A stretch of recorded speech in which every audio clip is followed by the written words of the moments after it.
In this video, we are going to start calculus of complex variables, and we'll start with derivatives of complex functions. So this is the overview page, which we'll spend about 5 minutes going over before we go over these topics in more detail and more examples. I am going to start by mentioning there are multiple paths from z1 to z2. So unlike real numbers, where you can put all the real numbers on an axis, and then when you go from z1 to z2, there's only one path. You go through all the real numbers along the axis till you hit x2.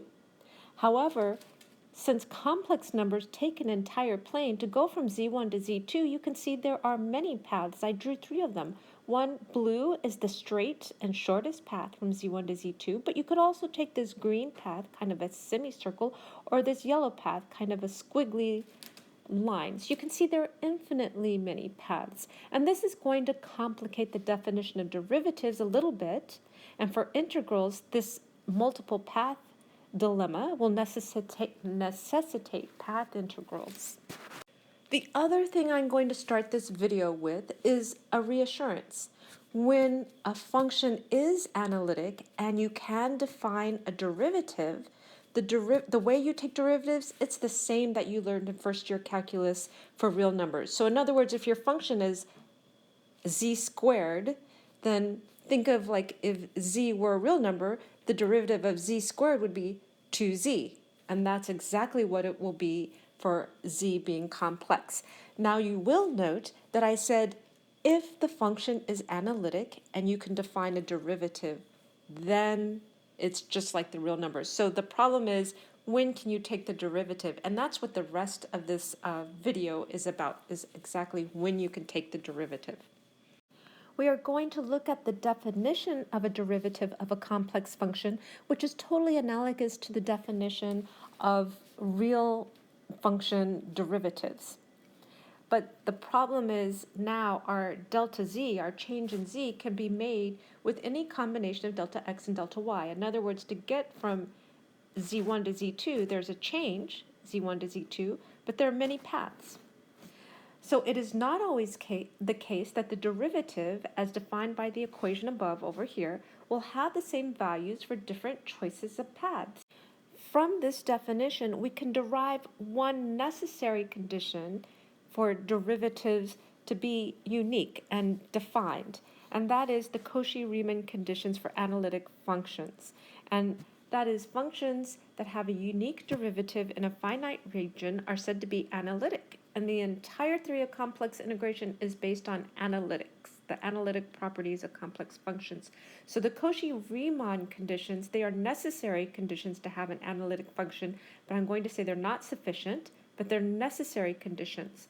And that is, if we write that as a real function u of xy plus I times a real function v of xy, if we take the partial derivative of u with respect to x and it equals the partial derivative of v with respect to y, and also the partial derivative of u with respect to y is equal to negative partial of v with respect to x, then we've satisfied this necessary condition. But now we also want, so what are the sufficient conditions to be analytic? So if the partial derivatives of u of x and v of xy exist, so we've taken all 4. If they exist, they're continuous, and they also obey the Cauchy-Riemann condition over here. In the neighborhood around a point z, we'll talk about neighborhood in a minute. The derivative of that function at that point is guaranteed to be unique and are called analytic at that point. So these are the sufficient conditions. So it needs to be, the partials need to exist, they need to be continuous, and they must satisfy the Cauchy-Riemann conditions over here. So a function may be analytic in the entire z-plane or in isolated regions, and when they are analytic, this is our formula for our derivative. And also, the rules you have learned for real derivatives hold for derivatives of complex analytic functions, and the standard chain rule and product and quotient rules all still apply, as well as the sum product quotient, as long as the denominator is not 0, and the composition of two functions that are analytic in a region are also analytic in that same region. So that wraps up our overview. So now we're ready to go through each topic in more detail and more examples. So the first comment is because there are multiple paths between two different complex numbers, it's going to complicate the definition of derivatives, and for integrals, it will necessitate path integrals.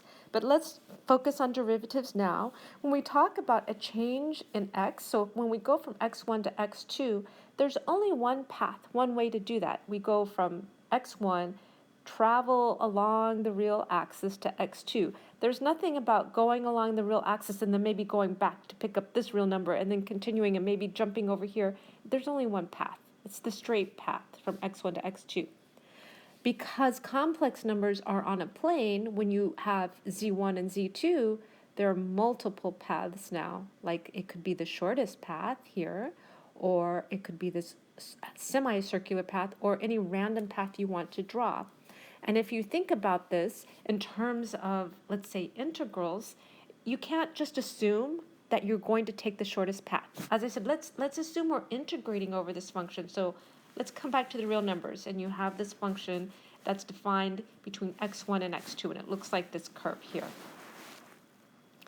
So when you take an integral, you go through the interval x1 to x2, and you sum up all the values of the curve. Now think of if you have this domain here and you're summing up some function z for this path here. Well, if this path, let's say that represents, I don't know, work done going from z1 to z2, and you're in some sort of fluid, and maybe this is a vector field, right? It's nice if you can go from z1 to z2 directly, but sometimes you really do want to know what is the work done when you go traveling using this circle, or maybe it's this yellow path. But the thing is you just cannot assume that you're always going to have a straight path, because the problem you're working might dictate a different path. Since we're looking at the derivative, we'll look at the definition of the derivative of a complex function, and I'm going to compare that first to the derivative, definition of a derivative for real numbers. So we say df dx, so the derivative of f with respect to x is equal to the limit as delta x approaches 0 of f of x plus delta x minus f of x over delta x. So I'll remind you what this formula means from first year calculus if you've forgotten, because I know it's been a while. So you have this function f of x. Here I plotted the x-axis, and I have points from x up to x plus delta x. So this interval here is called delta x. So this is x plus delta x. And I have my function here above, and this is my function evaluated at x, and this is my function evaluated at f of x plus delta x. Then we said the derivative is the tangent line between f of x and f of x plus x, and we take the limit as x, delta x approaches 0. So we kind of make our distance smaller and smaller until we finally just get the point that's totally tangent. But our tangent line then is equal to, or the slope of the tangent line is equal to the rise over the run. And in this case, the rise is our y value, our ending y value minus our starting y value, which is f of x plus delta x minus f of x. And then our run is the change in x, which is delta x. So that's where this formula here comes from, or that's the, not where it comes from. That's sort of the intuition behind this formula. So you can see that this is for real numbers, and for our complex numbers, the formula is totally analogous. So I've written my formula for the derivative of complex numbers here, but the problem is now when we go from z1 to z2, there are several paths, so it can be made up of any combinations of delta x and delta y, and it's not always the case that the derivative, as defined by the equation above, this equation, will have the same values for different choices of delta z. So in other words, we could take our delta y to be this in our blue path, and then our delta x to be this for our blue path. Or maybe for the green path, well, first we have this change in y here, and then we have this change in x here, but now we need to go up again. So we have another change in y. And then you can see our yellow path has a bunch of changes in x's and y's, but eventually we get to delta to z2.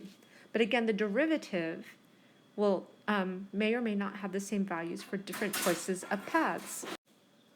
And here's where we go back again and look at the real numbers, the functions of real numbers.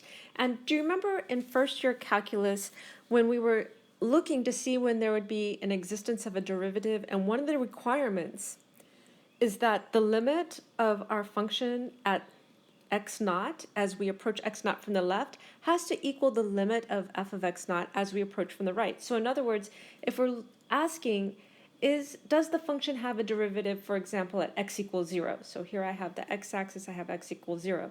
What we need to do is look at the function as we're approaching x equals 0 from the left, and then we also have to look and see what the function value is as we approach x equals 0 from the right. And you can see here there's this discontinuity. So in this picture, we would say that our function does not have a derivative at the point x naught equals 0.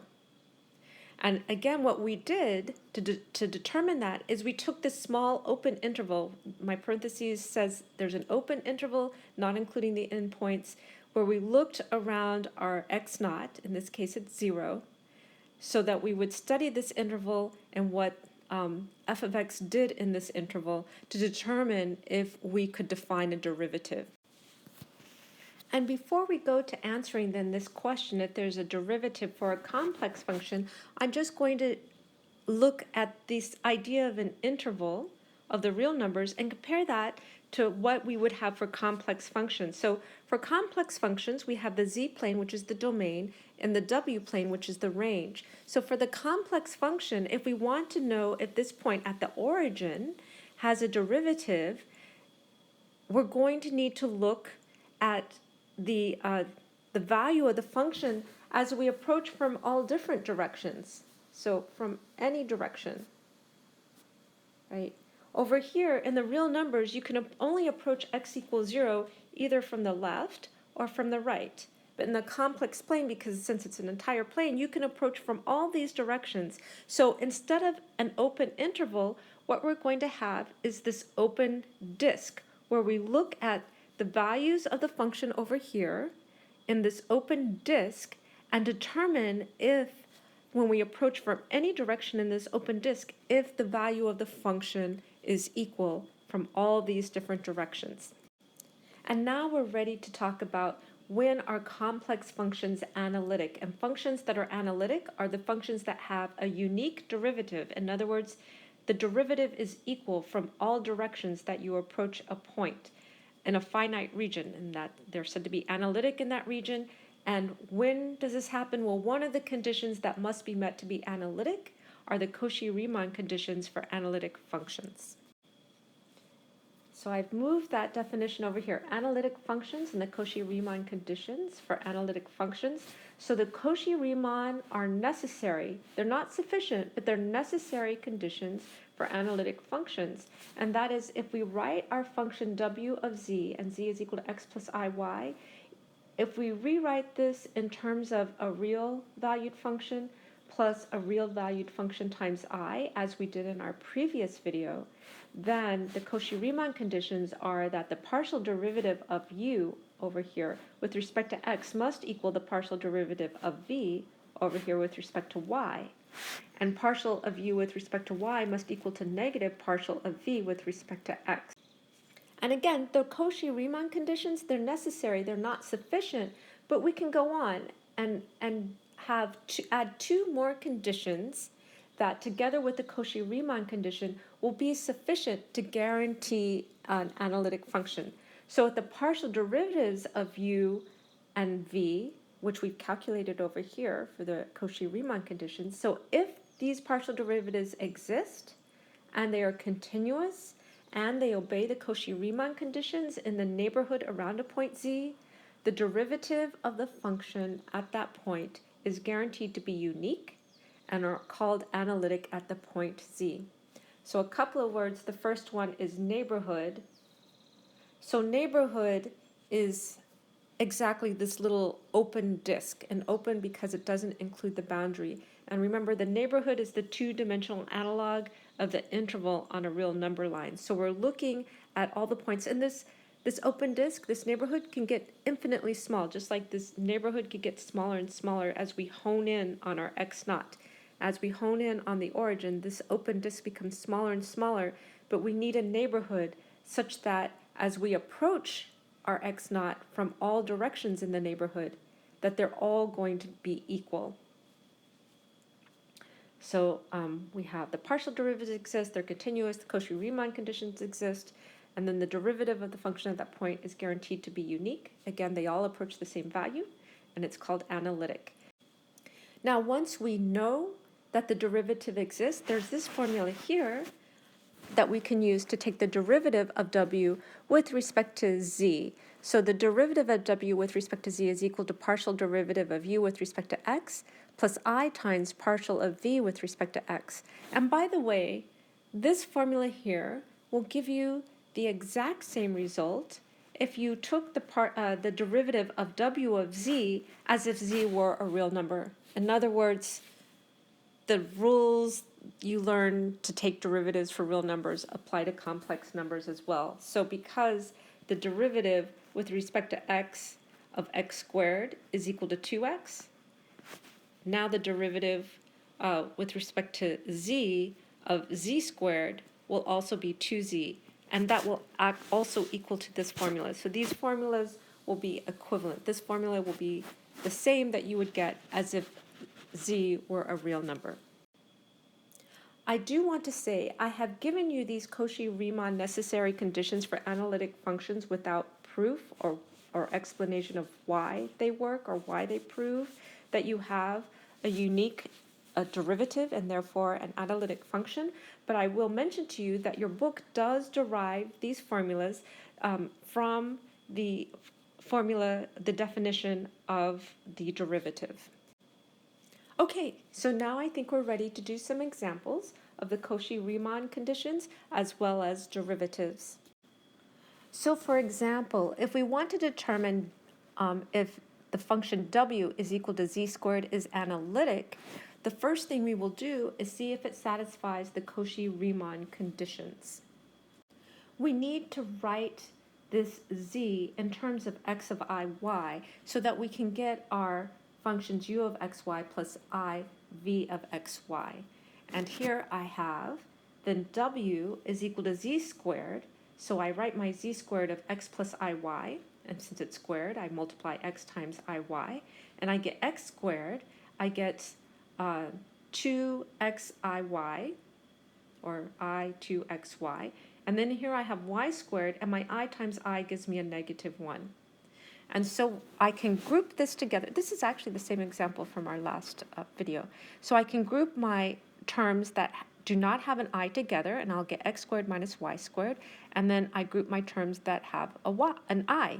So I have I 2xy. And that will give me u. That's the part of my function that does not have I, the real part of my function. So u of xy is x squared minus y squared, and my v, that's the part of the function that gets multiplied by I. So that's my 2xy is v, which means now I can start taking partial derivatives. I'll take the partial derivative of u with respect to x. So partial derivative of u with respect to x, that's d dx, or partial derivative with respect to x of my u, which is x squared minus y squared. So with respect to x, partial derivative is 2x.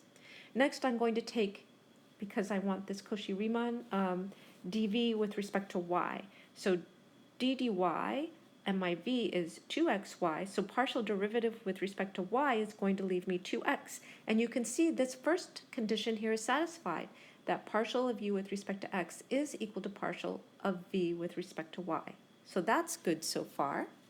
The next thing I want to do is take the partial of u with respect to y and the partial of v with respect to x. So here I have partial of u with respect to y, that's d dy, our u is x squared minus y squared, partial with respect to y is minus 2y. Now I need the partial of v with respect to x, so that's d dx, and my v of xy is 2x, so partial with respect to x is going to be 2y. And so now you can see the second condition for our Cauchy-Riemann has been satisfied because partial of u with respect to y is equal to negative partial of v with respect to x. So you can see that's true, which means that so far WZ satisfies the Cauchy-Riemann condition. Now remember, this is a necessary condition to be analytic, but not sufficient. So all we can say right now is it might be analytic. We haven't ruled out the possibility that it is not analytic, which Cauchy-Riemann would do if either of these equalities failed, or these two equalities here failed. But we don't have that, so now all we can say is it might be analytic. But what we do have are the sufficient conditions to be analytic, and there are three things that need to happen. First, the partial derivatives of u and v need to exist, they need to be continuous, and they need to obey the Cauchy-Riemann conditions. So those are the three conditions. If they are all met, then we can say the function is analytic in the neighborhood around that point. And the derivatives of the function at that point is guaranteed to be unique, and they're called analytic at the point z. So a function may be analytic in the entire z-plane or isolated regions. So let's go back to our example. So here's the work we had done previously. We were looking at w equals z squared, and we determined that the Cauchy conditions were satisfied. So we said it might be analytic, but now we want to look at the partial derivatives, and our partial derivatives are 2x minus 2y and 2y. So these functions are all continuous everywhere. And so the Cauchy-Riemann is satisfied, so WZ is analytic everywhere. And then we're also going to look at this formula here. This gives us, if it's analytic, we can define the derivative of W with respect to Z as partial of U with respect to X plus I partial of V with respect to X. So now we have partial of U with respect to X, where's that? Over here, 2X plus I, and then partial of V with respect to X. With respect to y, sorry, which is 2y. And so you can see we can factor out the 2 and we get x plus I y, which is equal to 2z, which is exactly the same derivative we would have done if we had used our normal, how do I say this? If we had used our normal derivative rules, right? When we were in calculus 1, we said the derivative of x squared was equal to 2x. So our normal derivative rules still hold in the complex numbers. Oh, that is when your functions are analytic. So our next example is determine if w equals 1 over z if it's analytic. And we're going to start by taking the partial derivatives too, because all of our conditions require partial derivatives. To see if the Cauchy-Riemann conditions are met, you need partial derivatives. To determine if the partial derivatives exist and are continuous, we need partial derivatives. So the first thing, actually, it's not to take partial derivatives, but to write this in terms of x plus iy.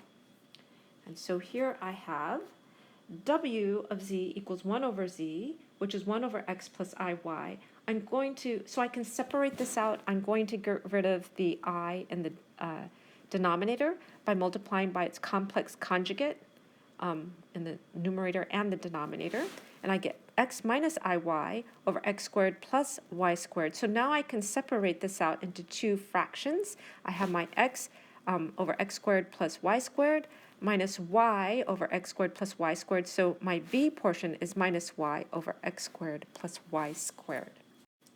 Next, I can take my partial derivatives of u with respect to x and v with respect to y, and these are fractions, so there's a whole bunch. So partial derivative of x, of my u function, which is x over x squared plus y, so I square what's on bottom, I take what's on bottom multiplied by the derivative on what's on top, minus what's on top times the derivative of what's on bottom with respect to x, so that's 2x.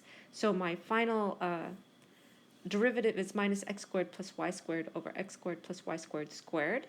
And then I have partial derivative of v with respect to y. So that's d dy. Where's v of y? Which is minus y over x squared plus y squared.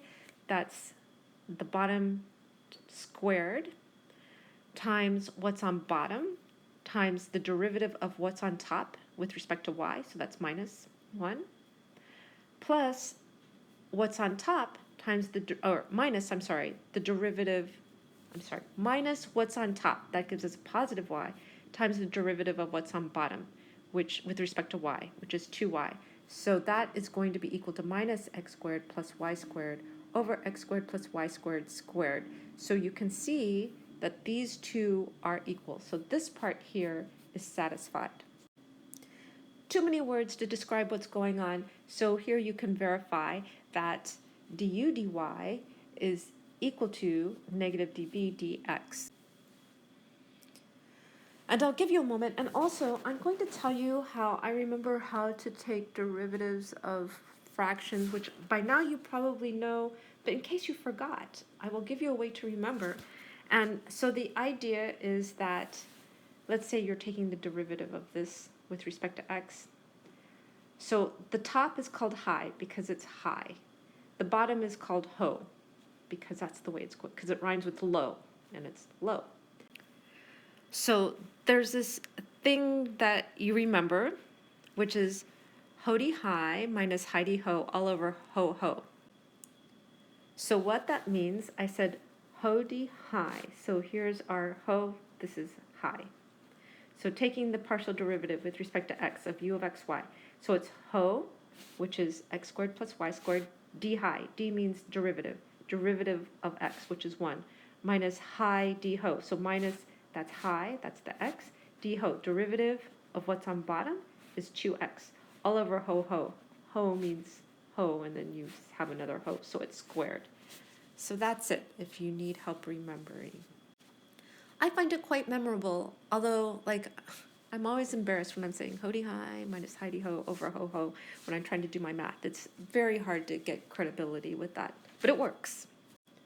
So what we see that if we look at all our partials, here's the first, here's the second, here's another one, here's another one. They're all continuous except at xy equals 0 or z equals 0. And the Cauchy-Riemann are satisfied, which means w is analytic everywhere except at z equals 0, 0.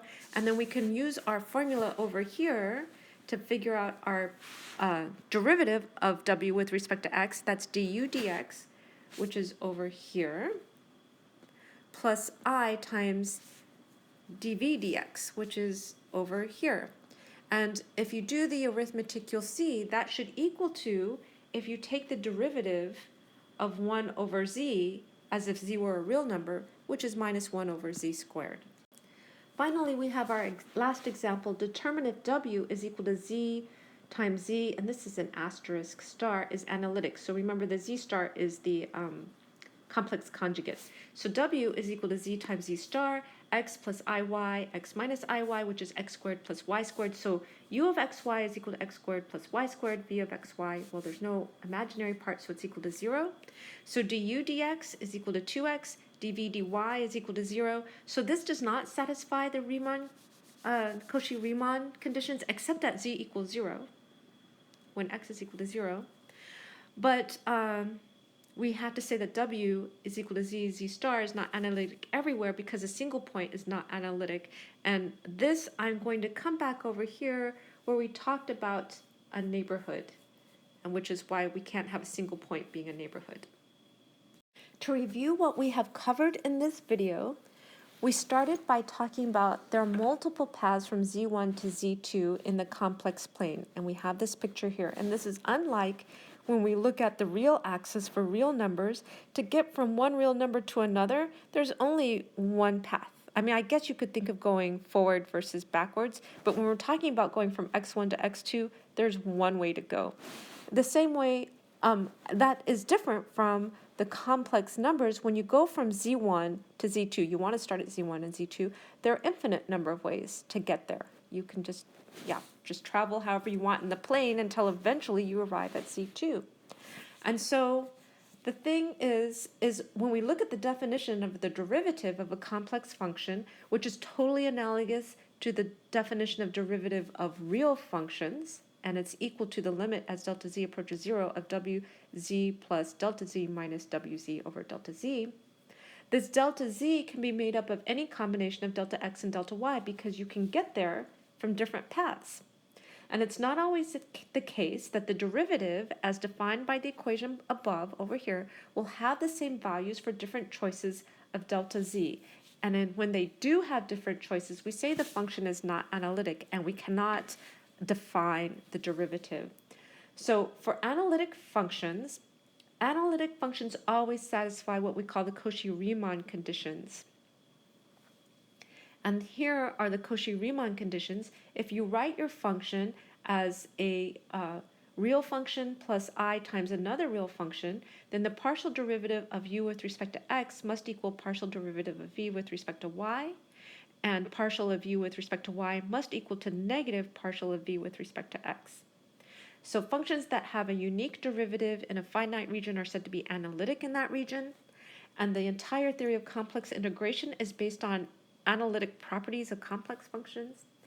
And so this is how we can so also whether something is analytic or not is going to be important for integration. So again, Cauchy-Riemann is necessary but not sufficient. So the sufficient conditions are the partial derivatives of u and v exist, they're continuous, and they obey the Cauchy-Riemann conditions. So there are three conditions that need to be met to be analytic. Your u and v need to exist, be continuous, and obey Cauchy-Riemann in the neighborhood around a point z. The derivative of the function at that point is guaranteed to be unique and are called analytic at the point z. A function may be analytic in the entire z-plane. We did an example of that where w of z is equal to z squared, or in isolated regions. And we saw that when we had 1 over z. It was actually defined in every region, everywhere except at the origin. When we do define something as being analytic, we've said that the derivative then is equal to du dx plus I dv dx. And this formula here is totally consistent with the rules that you learned in first year calculus. So if you just pretend like z is a real number and you take the derivative, as long as it satisfies or is analytic, you can just take the derivative as if z were a real number. And last, the sum product quotient, as long as the denominator is not 0 for the quotient, and the composition of two functions that are analytic are also analytic. So if you have two functions that are analytic, you can add them together, you can divide them, you can multiply, they'll still be analytic. And the rules you've learned for real derivatives hold for derivatives of complex analytic functions. That is the chain rule, the quotient rule, the product rule, they all still apply. So that's it for this video. Thank you for watching.